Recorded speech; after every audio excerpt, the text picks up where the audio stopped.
Coming up on this episode of A Girl and a Gun, I talk to Max Anderson, commentator for eSports. It's huge! A Girl and a Gun, episode 35, recorded on the 28th of May 2014. Games to the max. All you need to make a movie is a girl and a gun. Come along and join the party while we stare at the sun. Hello, welcome to A Girl and a Gun, the show for filmmakers and content creators. I am Phil Moore, and today I'm joined by Max Anderson, one of our students here at CIFA. Hi, Max. Hi, how you doing? Now, the reason we've got you here is you have another job apart from being a student here. You actually are a commentator for e-games, e-sport. Yeah, so I'm a League of Legends commentator here for Riot Games here in Sydney, the Australian branch of a very large corporation that's worldwide currently. E-sports commentating. I didn't know that was a thing. Yeah, no, it is. It actually, it's off the back of the massive success in Korea of StarCraft, basically. And I got into it. I've always loved theatre. I've always loved speaking and acting, basically, but I've never really found that's what I want to do. And I've always loved video games. I actually went to Swinburne University to study video games for a year and a half, actually, straight out of high school. I'll come back to that, but I want to, for the audience, let's have a look at what we're talking about. This is eSports in action.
So that's in Paris, and that's not even the biggest event of that kind, is that right? Yeah, so that was the all-star event that was in Paris just this year, and that's basically a show match. It's held all across the world. There was an all-star event in China last year that was gigantic, and it's all leading up to the World Finals, which is going to be in Korea this year, and it's going to be triple that size. It's going to be absolutely enormous. Worldwide sporting events. Yeah. Playing League of Legends. Yes. Is that the main game? Are there other games that this is built around? There are a few other games. It's come off StarCraft, as I mentioned earlier. There's Call of Duty is still played competitively. There are quite a few others that have sort of come out of the woodwork as well, like a game called Hearthstone, which is a little bit more casual, but is also played at a competitive level. And off the back of League of Legends' massive success, there have been a lot of other games that have benefited greatly from it as well. And a lot of people have found entertainment via video games on internet platforms like Twitch TV, where you can just stream your own yourself just playing video games at home, and people can come and watch. And you can actually earn a Twitch revenue from that. TV recently got bought out, so it's becoming major broadcast. In fact, yeah, that sort of thing. So why League of Legends? Why has that become the game that everyone plays? It's very accessible. The skill cap's very, very high, but the entry level isn't too hard to understand. So if you've played a couple of games, you understand how the game is going to work, and you can appreciate how good other people are as well. So it's sort of really, really exciting to see these high-level games and high-level players, and it sort of amps you up to play the game, and it's also free to play. So anyone can just download the game and play it. Oh, for okay. nothing. That's one good reason. Yeah. Now, how big, that was in France. It's huge in other parts of the world. You've mentioned China. What about Australia? How well does it do here? Well, League of Legends only recently got here. Riot Games, who's the company that makes it, they've only just got here. And we've got a little bit of footage from last year where they first came to Australia. Let's have a look at that now then. don't need much more than this. The next start, falling here as well. Decimate takes a lot of damage. He's dead as Evan picks that one up. And immunity, I think they've done it. The Nexus ban now sooner. Gonna get taken out here as well. Swiper taking it up. The Nexus taking damage and immunity. They have done it. They will go to game some. Good game, well played. This is just the beginning of Riot's eSports presence in Australia, right? We're here to stay. They're here to stay, they reckon. Yeah, they definitely are. I mean, this is almost a year on from there. We're at about this stage of the season of League of Legends. That was actually Team Immunity, who is the top tier team here in Australia, getting through to Gamescom, which is out the wildcard tournament to get into the World Series. So Australia could actually potentially be on the world stage, and they did quite well. There's national finals, a team sport, Yep. and then they play. There's an international competitive level for all of this. Yes, as well. there definitely is. And the prize pool is upwards of $5 million. Oh, it's worth playing then, isn't it? Yeah, Sure. it definitely is. And it looks pretty intense. I mean, how seriously do the players take this? The teams take this kind of thing? Oh, enormously seriously, especially overseas. In China, they have fitness regimes because, of course, you need mental strength and physical strength in order to play the game. You need stamina. Some of these games can go for 75 minutes. That was the longest one that I've ever actually commentated. And so they're very, very strict. They all live in the same house together. They make sure they get as much synergy. This is a 5-on-5 game. Mm-hmm. So all the 5 players live together, they train together, and they make sure that they have their communication down. They practice all sorts of things. There's always an analyst, a coach on the team as well, multiple subs. It's gigantic. Like it's the any real major deal. sporting event. Oh, yeah. All right. Okay. You're commentating this stuff. How did you get into that? It was a weird course of sort of series of events that got me into it. I contacted somehow this company that was running video game commentary, and they'd been doing it for a little bit at a really low level, and I just tried out, and they thought I was good at it.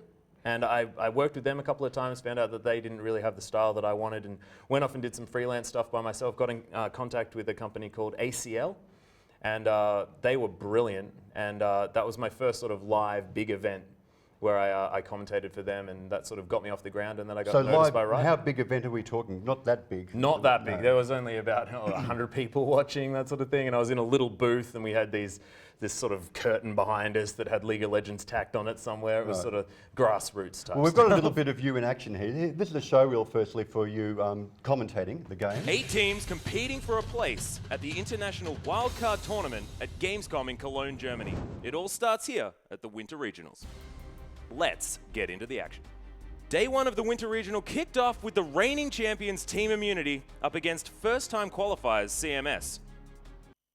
And that was you behind the book. We've actually got a better clip of showing you in action commentating. Let's just run that while we talk.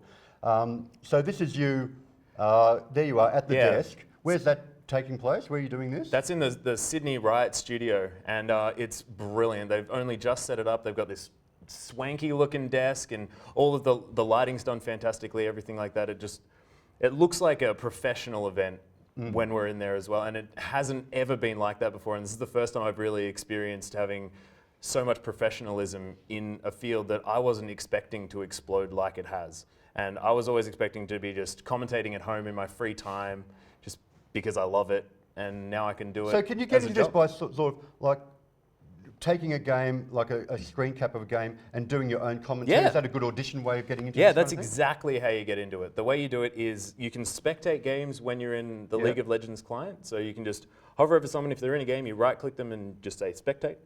And you can go in and you can just practice that way. That's the best advice that you can give anybody, is to just do it and do it and do it. And I've been doing it for a year and a half. I've had to sit in front of my computer talking to myself for hours on end, basically, in order to, you've got to learn the names of abilities. There's over 120 champions. You have to know exactly what they all do and all this sort of stuff. Wasn't it knowing the stats for the game and all Yeah, of that? all the stats, all the items you can potentially buy. All the There's magic they can cast, all that oh kind yeah. of stuff. Oh yeah, strategies involved. There's a lot to it. So how, 1.5 years or so, 2 years have been going in Australia. So has it taken off really well in this country? It's actually come a long way. I mean, there's, of course, not many people know about it sitting at home. I mean, It hasn't quite reached our lounge rooms just yet, but it's a lot bigger than it was. In fact, on the weekend when I was commentating my latest event, we got 9,000 people watching, which is a pretty big deal here in Australia. Now, when you say watching, is that a live audience or a streamed Live audience? audience. Live audience. Oh, no, not a live audience in an event. It was In an on event. a stream audience. Streamed Yeah, audience, sorry. right, okay. That would be pretty cool if we had a 9,000 people Right. live audience. We actually have, here's a clip of you actually in action commentating. This is after 75 minutes worth towards the end of the game. You're losing your voice at this point. Yeah. No member of YSSC is dead and MV has 2 down. We'll see whether the work can be done. Jack Attack still alive after that, but First Mate takes the inhibitor. We might be able to get a win. 20 seconds on Intrepid as well and 10 on BMA. They need to make a decisive move, but they have so much damage. Look at these Nexus turrets. They're falling so quickly. This could be YSSC taking out NV in the final game. 75 minutes. YSSC do it again. Yeah. You sound glad it's over. That is, yeah, the obliteration of my voice. And that's what I was talking about before, my longest game that I have ever had to commentate. And the end of that game, I didn't even notice the 75 minutes just because it was so incredibly intense. There were a few moments before that where there wasn't all that much action, but leading up to that moment was just absolutely fantastic. So That's is it like, what I live for, it basically. rises and falls, the action goes like Oh, this yeah, and you yeah, commentate yeah. like that? So it's like any football game or something like Yeah, this? yeah. They sort of play a little, like, it's a lot of cat and mouse, a lot of, like, you've got to find the best engage on the enemy team and stuff like that. And often you've got sort of first play advantage, but sometimes you've got your particular combination of champions does better in a reactionary setting. So it all depends on what you're using, the strategy that you're going for, and all that sort of stuff. It's quite deep, to be honest. Well, let me ask you, you touched on this, but let me go back. Why did you go into commentary? Why didn't you become a player, for example, a competitor? Well, I've always enjoyed video games from a very young age. It's sort of been the thing that's sparked off. And I went to... Or even a designer, a developer of games. You went to study that, I gather, yes? Yeah, I went to Swinburne University, actually. And this, I think, applies to you a little bit. I think we touched on a game that you played when I was in class. We were talking about older games and sort of the older style of making video games. Oh my God, there it is. We talked about this before the show. I worked on a game many years ago, and apparently in your Swinburne class, this game came up It as did. one of the famous unreleased games. The famous unreleased turn-based Stones of RPGs. Arnhem. This was actually meant to be Wizardry 8, Stones of Arnhem, which was the sequel to Bane of the Cosmic Forge and Crusaders of the Dark Savant. They were the big fantasy role-playing games at the time. This They was like in certainly the have 80s. fantasy role-playing game names. Yes, which is all based on Dungeons and Dragons, that kind of thing. Yep. The artwork you're seeing there is in fact, Surtech was the company that made this game, was developing it with an Australian team, and I was part of that team. I was doing the music and the sound effects and then writing some of the story and directing it a little bit. But the game never got finished for various reasons, financial and otherwise. Surtech had all of this artwork, and someone has found it in a garage somewhere and dug it up, and they were selling it on eBay. That's why a couple my of years goodness. ago, suddenly there was a big Did you interest manage in to put this. some bids in? I've already got the originals. Oh, I've got nice. all the original Oh, artwork not still bad. at home. Have you thought of putting that on eBay? You could make a pretty penny. Oh, maybe. Because I've got all of that artwork, which was done by Max Phipps, who was the original designer for the game, Yep. who was an actor, actually, an actor friend of mine. And then we had other artists involved as well, doing some of the design artwork and the fantasy. There's some great artists on it, in fact. But it was a very small team. Originally, they were floppy-based games. Like, this is early 80s. Oh, yes, Scorched Earth days. Yeah, this is floppy disk based. They came in like 5 to 10 discs Yeah. at that point. It's getting a bit massive. Yeah, that's almost a megabyte. My goodness. My God, yes. And we were supposed to do the next installment and based on the original engine and all of that. And so we had a fairly small team. But then the Surtech brothers said, well, actually, CD-ROMs are coming in and people are looking at Doom and these, real Yeah, I was motion going to games. say it's down to the Wolfenstein Doom That's era. when they had just happened. So they said, we're going to change it. We're going to make it a big game, CD-ROM. We want to have this kind of engine, which the programmers freaked out about. Yep. But we're not giving you much more money and we're not getting any more people on board. You've got to do it, this small team. It's of 5 interesting or because that's 6. what we were talking about. We were talking about games getting ahead of themselves because there's this race that, well, especially back then, there was this race to get the best content out and the best graphics and all this sort of Yeah. stuff. And it's funny thinking about that because the graphics are terrible nowadays, but it was improving and stepping so far ahead so quickly. We're talking 8-bit games. I mean, Yeah. the graphics, we had some brilliant artists on this, to be honest, and the graphics, they were not the best examples, in fact, of the artwork. When they were Yeah. fully coloured, they looked gorgeous. It was a pity to bring them down to 8-bit. You know, and we did demos for the CES show and things at the time, and people were going, "Oh, well, this looks really good." And we spent like a couple of months just doing a special demo for the show and wasted all that time because it wasn't on the game. It was just like a special presentation. Anyway, yes, I was involved in this game back in the 80s, and I'm surprised that Swinburne is referring to this as one of these long lost games from Australian developers. Yeah, it's sort of, we like to have a bit of an Australian focus, and that's a lot of the reason why I got into esports eventually anyway, because I'd done so many of these classes where we were focusing on Australian video Getting the games. history of it. Yeah, there was like Blue Tongue Games, I think was one of them. We there was a few actual games from Australia that came off quite effectively. I'm trying to remember some of their names, but they're not coming to me right at this second. But it's actually really good to have this opportunity. You went there to study development. Why didn't you go into development of games? I couldn't handle code. It's just the idea of sitting in front of my computer staring at lines of code for the rest of my life was just a horrible experience. And I don't know whether I really should be able to say this, but one thing that one of my lecturers told me was if don't do this if you don't want to be sitting in front of a computer animating Donkey Kong's ballsack. True. And I didn't really want to sit in front of a computer animating Donkey Kong's ballsack. It wasn't really a thing that I wanted to For me, be it was involved sitting in front of a computer. I actually bought my first stat recorder, which I mentioned in a previous episode, and I went and recorded animal noises at the zoo, and they became the sound effects for those very monsters that we saw there. Oh, that's how really cool. I was creating the sound effects for all of these creatures based on just that artwork. The animation was still in development. Yep. You know, and doing the music for all, and you saw the maps. There's all these regions, so doing the music for these different regions, that kind of thing. But yeah, sitting in front of a computer. The program is the same. It's just 12 just hours really, a day really hard. coding kind of stuff. And now I get to sit in front of a computer, but I can talk to everyone. So you're talking instead. Yeah, exactly. But That's what I prefer. Didn't want to to do. play? Didn't want to be a competitor? I just don't have the reaction speed for it. I'm just not, I guess, physically equipped. And that's the thing about esports. It's still an athletic sport. I mean, I'm not gifted in basketball either. That's why I'm not a basketball player. How is it athletic?